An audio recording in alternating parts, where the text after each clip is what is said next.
हाँ देख आन गेल नाटक सुन रे रुद्रा राजपूत रुद्रा प्रताप सिंह माई में लगा दे बजावे लगभग बीन समझा दे तनी ऐसे फालतू हमरा पोस्ट पर कमेंट मत कर। जब बात हमरा पर आई तो हम रामायण चलावे में तो उनको छोड़े।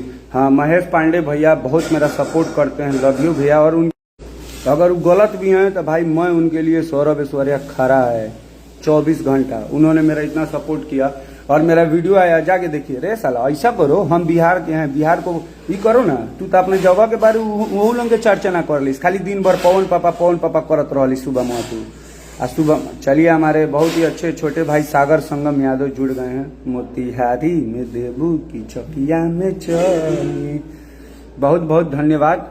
और आज हमको बहुत खुशी का बात है कि हमारे प्रियांशु सिंह म्यूजिक डायरेक्टर, हमारे छोटे भाई भी मेरे गाने का कम्युनिटी किए। जो भी भाई लोग मेरे गाने का सपोर्ट कर रहे हैं बहुत बहुत धन्यवाद। देखिए ऐसे होता है, ऐसा थोड़े कि प्रियांशु पवन सिंह का म्यूजिक बजाते हैं तो मेरे लिए वो है। हम लोग का पर्सनल बातचीत था, पर्सनल खत्म हो गया। हम लोग भाई हैं, हम कहाँ प्रियांशु को बोल रहे हैं।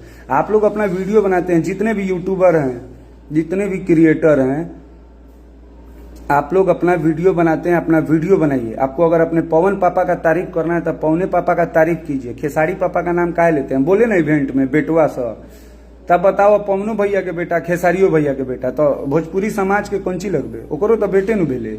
तब बेटा शुभम सूर्या एक बात तू बोल, अगर अपना माई के दूध पीले बारे तो कुछो कौनों के बारे में, किसी के बारे में। अगर भोजपुरी में तुम अब किसी भी कलाकार के बारे में अगर पवन सिंह के सपोर्ट में आके वीडियो बनाएगा तो हम उसका सपोर्ट में वीडियो बना के तुमको ले लेंगे।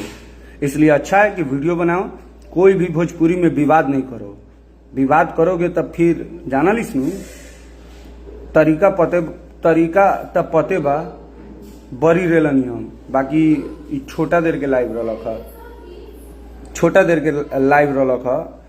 और एक बार जाते जाते पूरा गाना सुनान, गाना देखी। और ये पूरा वीडियो हमारा सौरभ ऐश्वर्या ब्लॉग पे भी शाम में रिलीज होता है। तो बस बेटा लोग तैयार हो जा, एकरा बाद भोजपुरी में कोई विवाद कैलक तो देख लो। पहले पवनी सिंह बेटा कहत रहा, खेसारियो लाल यादव बेटा, खेसारियो लाल बेटे कहत समझा दो भाई चला और कौन घर कौन।